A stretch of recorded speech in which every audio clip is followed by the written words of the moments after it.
اور ساتھیوں، بس مدینے میں وہ دن بڑا عجیب تھا جب سیدنا فاروق اعظم کے بیٹے کا معاملہ آ گیا۔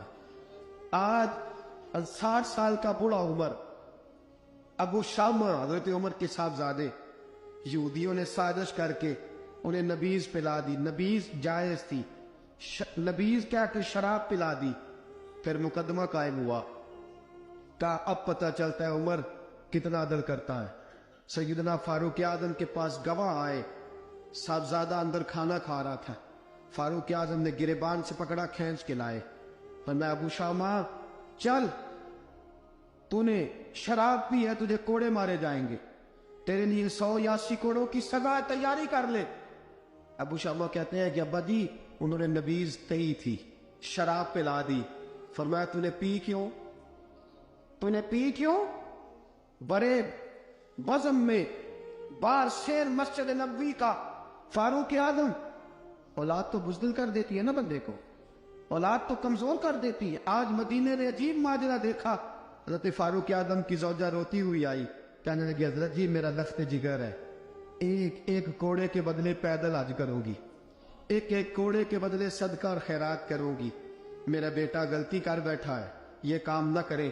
آپ نے فرمایا تو مجھے کہتی ہے میں یہ کام نہ کروں؟ تیرے حج اور تیرے کوڑے کیا کرتے، تیرے حج اور صدقے کیا کرتے ہیں؟ کوڑے لگانا میرے مصطفیٰ کی شریعت کا قانون ہے۔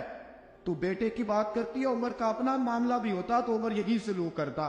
لوگوں نے کہا حضرت جی آپ تھوڑی دیر، ابھی اب کی والدہ پریشان ہے، گھر میں پریشانی، حضرت ٹھہر جائے، کل پرسوں ترسوں سزا دے لیجیے گا۔ فرمایا تمہیں یاد نہیں جب مدینے کی ایک بی پی نے چوری کر لی تھی اور میرے مصطفیٰ کی بارگاہ میں کہا گیا تھا حضور ذرا ٹھہر جائے، سزا نہ دے، تو حضور نے فرمایا تھا اگر فاطمہ بھی چوری کرتی تو ہاتھ کاٹ دیتا۔ تمہیں یاد نہیں نظر مصطفیٰ کے ٹکڑے کھانے والا ہوں، میں کیوں دیر کروں؟ اس نے گناہ کرنے میں دیر کی ہے جو سزا میں دیر کروں، برساؤ کوڑے۔ حضرت افلا نامی غلام، حضرت جی آپ کا لخت جگر ہے۔ فرمایا لخت جگر نہ دیکھ، مصطفیٰ کا قانون دیکھ، میرا بیٹا نہ دیکھ، مصطفیٰ کے قانون کا قیام ضروری ہے۔ اگر علی بیٹے کی قربانی دے سکتا ہے، اگر لوگ فاطمہ کے بیٹے کی قربانی یاد رکھیں گے تو تاریخ کبھی بھی عمر کے بیٹے کی قربانی نہیں بھولے گی۔ فرمایا غلطی سے ہو گیا یا جیسے بھی، اسے خیال کرنا چاہیے تھا، کوڑے لگاؤ۔ 80 کوڑے لگے تو بیٹے کی روح پرواز کر گئی۔ جب جوان بیٹا کسی کا، کوثر نیازی نے کہا تھا باپ کا جنازہ اٹھانا بڑا آسان، پر بیٹوں کے جنازے اٹھانے بڑے مشکل ہیں۔ جب فاروق اعظم کا بیٹے کا انتقال ہوا، بیٹے نے آنکھیں کھولی، باپ کی طرف دیکھا تو سیدنا فاروق اعظم عدل و انصاف، 2 آنسو آنکھوں میں آئے، کہا بیٹا حضور سے جا کے کہنا کہ عمر نے بیٹا نہیں دیکھا، کہا تیرا قانون دیکھ، جا کے حضور سے میرا پیغام دینا۔ حضرت ابو شامہ رضی اللہ تعالیٰ عنہ وصال کر گئے۔ تاریخ کیسے کیسے منظر ازالت الخلفاء شاہ ولی اللہ کی بطور والا پیش کر ہوا۔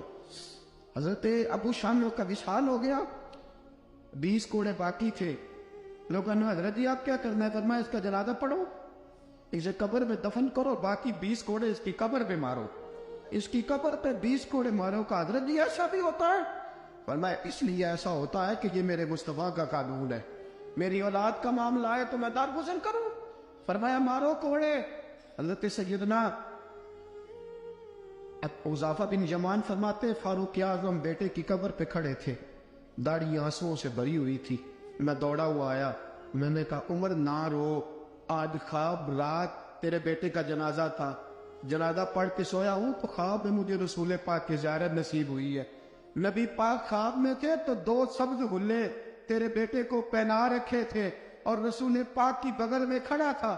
حضور نے فرمایا عمر کو جا کے کہنا کہ تو نے بیٹا پاک کر کے بھیجا تھا، اللہ نے جنت کے سارے دروازے کھول دیے ہیں۔